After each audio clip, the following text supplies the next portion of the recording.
Bismillahirrahmanirrahim. Assalamu alaikum. You are watching Bisaat and I'm Shakir Rame. Viewers, the world is going through profound changes. Rather, we can say unexpected changes and unprecedented changes. On the one hand, we see the conflict are expanding. On the other hand, we see the efforts for the peace has been also accelerated. But the changes which are happening, it's had grappled the world. On one side, the trade war, which has jeopardized the global supply chains and economies. On the other side, the intent to go and capture the land of other countries like Venezuela, like the Greenland, or a regime change in Iran or any other country also jeopardize the global peace. Unfortunately, at this point of the time, some major countries, not some major country, one major country like the USA is trying to tell everybody, so I am the boss and follow me. That attitude has created problem and initiated a series of the changes and unprecedented changes. In the word of President Xi Jinping, while he was leaving Russia 2 or 3 years back, so he was just conveyed to the President Putin. So we are living an era, so we are witnessing changes once in a century time, and we have to lead. So in this context, we have to understand so what is happening and where we can position ourselves and how we can move forward. And as a global community, how we can work together for the peace and the development. For that purpose, we have invited two very eminent scholars and very eminent, you can say, the voices and the strong voices at the global level for the peace. One is Madam Helga Laroche. She is the chairperson of Scheller Institute, Germany, and La Roche Foundation, USA. But she is a very strong and sane voice for the peace and the development at the global level. She is leading many peace movements and the development movement at the global level, including on the Palestine, and they are advocating for a plan for the development of the Palestine. They're also working in the Euro-Asia, especially on the Ukraine-Russia conflict, and all other aspects at the global level, but with the key message, peace and development for everybody. And then we also have been joined by Dr. Andrei Katranov. He is a Director General, Russian International Affairs Council, Moscow. He has a vast experience in the global diplomacy and the global affairs. He is keenly observing and analyzing the global situation for many years. He has very keen understanding of the global dynamics, what is happening in the Euro-Asia in the context of the Ukraine, what is happening in the Latin America, or what is happening in the Middle East. He has a very keen understanding on these issues. That's why we have invited these two eminent guests for our today's show. Thank you for joining us. I'm happy to be here. Thank you. So no, I will start with Madam Helga. So when we see at a global level, so different changes are happening. A few days back, the USA kidnapped the sitting president of a sovereign state, and now USA is threatening other countries like Iran for the regime change. It has created the problems at the global level, not only the trade to economy related, but also it's threatening the peace. What do you think, how this situation can evolve and what we should do? It is a very serious situation because, while many of the policies we are seeing right now have been there for many years, including attacks on Afghanistan, Iraq, and other countries in the past, I think what's different is that officially now the President of the United States has declared that international law is irrelevant. In an interview with the New York Times on the 7th of January, he was asked, what laws or what regulations do you respect?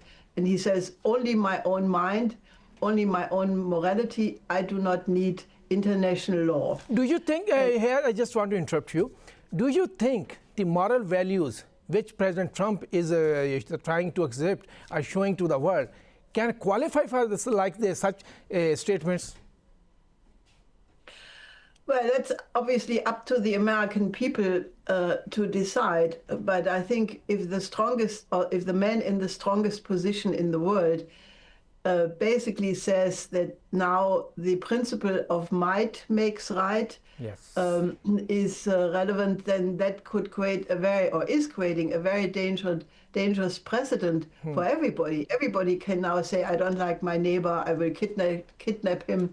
And, so I think it's a breakdown of international law, which is very severe. And especially when we see, he is also threatening the Greenland.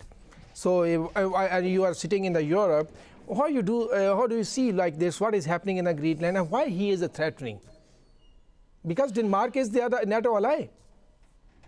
Well, I think he has a very peculiar idea of what American interests and rights are. He thinks he can define, which raw materials of which country should belong to the United States or even which territory. I think this has created an incredible crisis in the European Union because his insistence that he wants to own Greenland, is throwing even the strongest Atlanticists in disarray.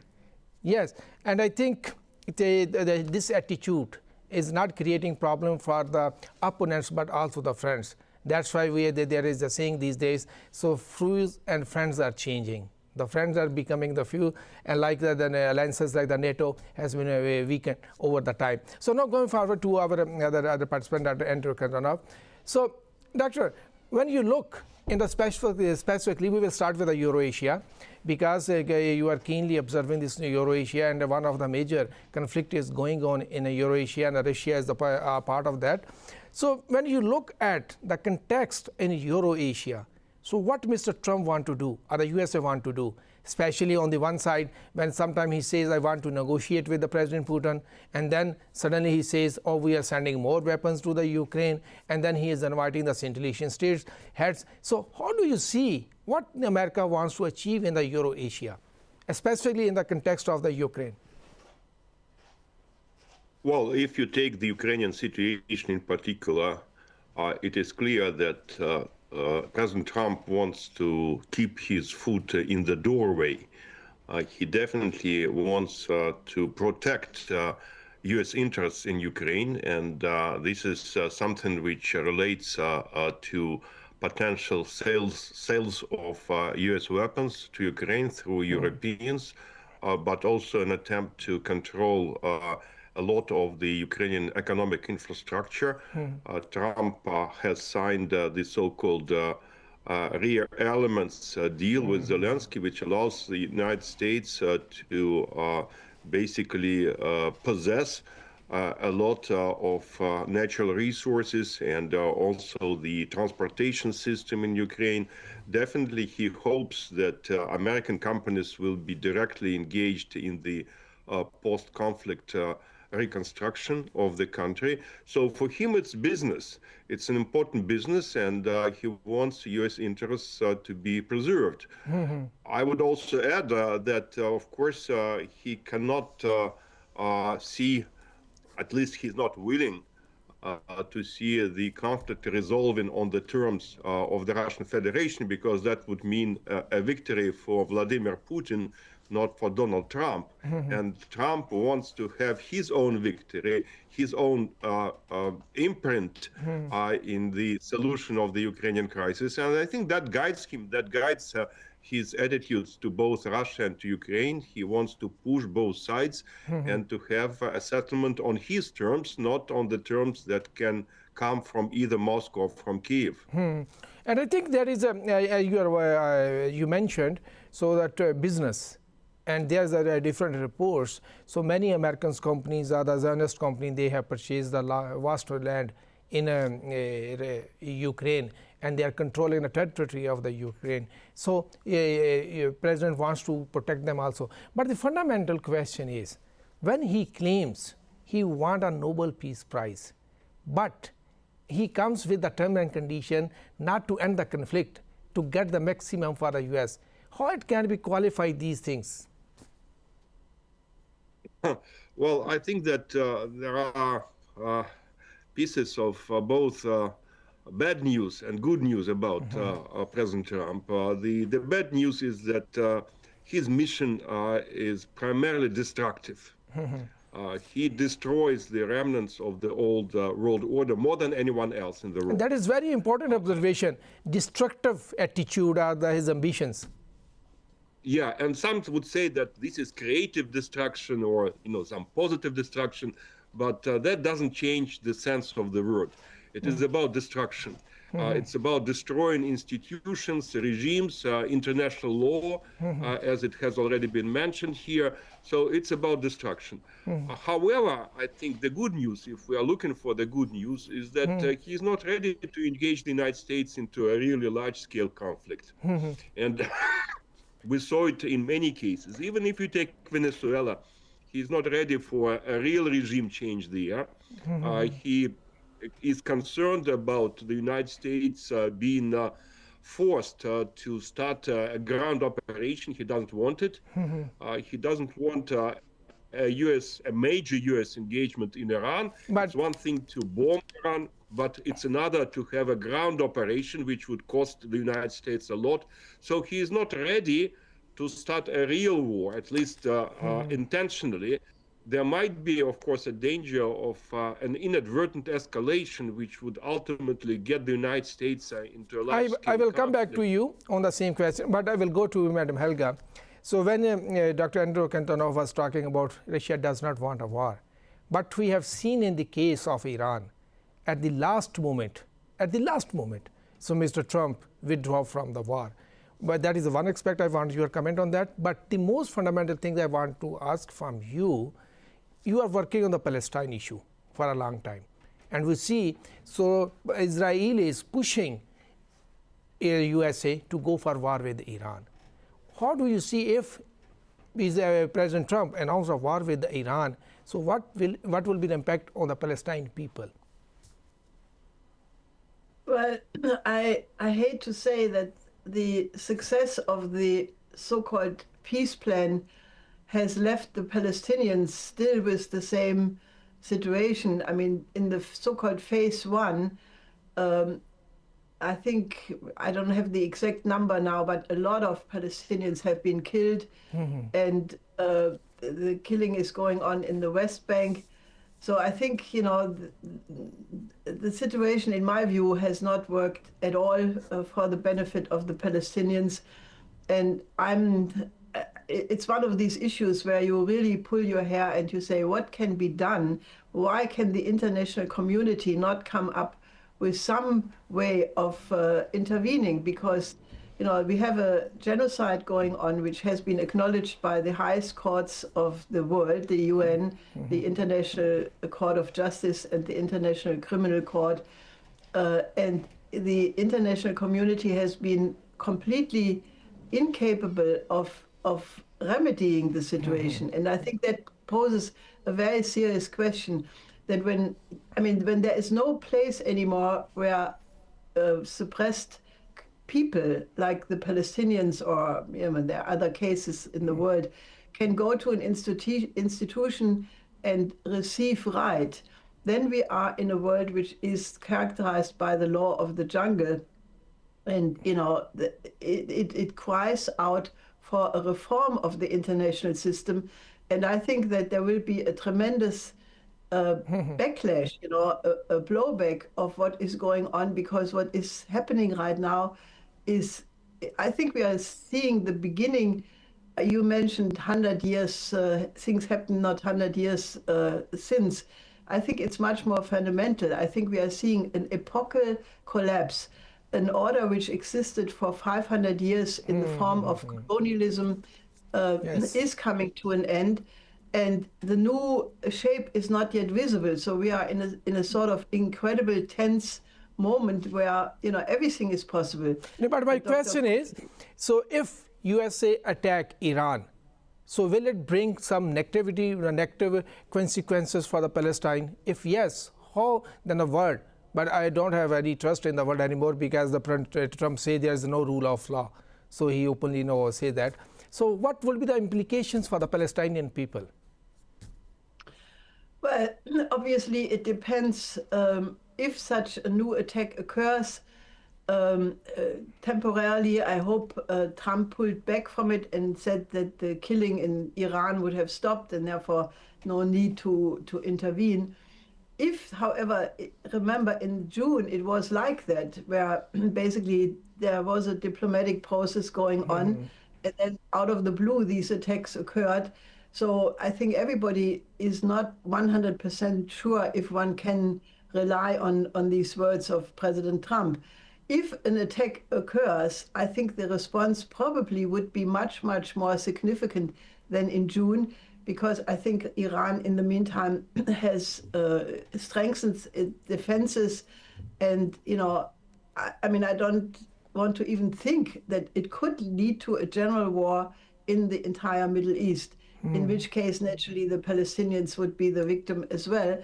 But I think that I always said we cannot, given the strategic complexity of the situation, I don't think that the situation can be solved in the Middle East as such. There must be a new paradigm of international relations, because only if there is an understanding that the world is about to go to pieces and that we need a new security and development architecture which takes into account the interest of every single country on the planet. Yes, I think that would be happening in the coming years, and I will come back to with the same question again. But I just want to share with you information. So in the recent this conflict, when the U.S. was planning to attack Iran, Pakistan behind the scene also played a role to stop it, because Pakistan believed it cannot serve the purpose of anybody. And on Palestine issue, Pakistan is refused to USA to be the part of the peace plan to send the troops there,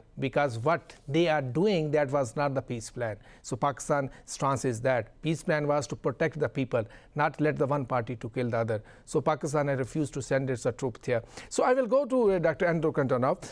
As Madam Helga was talking about, the new architect and the new system definitely will emerge, and nobody can differ with Madam Helga this observation. So, and you are from Russia, and Russia and China, they are the two major pillars who are working for a long time to bring the fairness in the global system. How do you see the Russia and China can work together to build a new system which is based on the fairness and justice? Well, I think that, first of all, the relations between the two nations remain one of the cornerstones of the global stability in the world today. Yes. Can you imagine, for example, if we had a very serious conflict between Moscow and Beijing? That would be a very important destabilizing factor in global politics. However, I think this is a relationship that is likely to endure. I think that even if we put aside the United States and the West at large, this relationship has its own foundations. Two big nations sharing a long border, mutually complementary economic systems. So there are many factors that bring Moscow and Beijing together. Yeah. But on top of that, I think that what Russia and China are doing jointly, they're experimenting with new models of multilateralism. If we are talking about groupings like BRICS or SCO, these are global labs where they try to test new approaches to dealing with international problems. Of course, these bodies are still very nascent. I think they are fragile, and there is a lot of criticism about BRICS, about SCO. But nevertheless, I think that they might show examples of how various nations, larger nations and smaller ones, nations which are relatively wealthy and the nations which are relatively poor, nations from the global north and the global south can work together hand in hand with each other on shaping the new agenda. So I think that this is important. It's not the only source of the new ideas for the emerging world order. I don't want to say that Western institutions are irrelevant or that they cannot contribute anything, but I think that Russia and China can diversify the sources of ideas for the emerging world order. And in a way, it's not just about Russia and China. I mean, non-Western countries are now depriving the West of the former monopoly over concepts and plans for reshaping the international system. And this is important. I think that makes the system more representative and more democratic. We have seen this at SCO level, so where the partnership approach and the Shanghai spirit is guiding. But a very quick question and I want a very quick answer. So if USA decide to attack Iran, so what would be the reaction from Russia? Well, definitely Russia would condemn such an attack. It would raise this issue within the United Nations Security Council. I can imagine that Russia might enhance its cooperation with the Islamic Republic, including military technical cooperation, and definitely it will try to use its contacts in Washington to persuade President Trump to stop such a violation of the Iranian sovereignty. Yeah, thank you. So we have to take a short break, although there was a very compelling discussion, but there we have to take a break. We'll see you after a short while.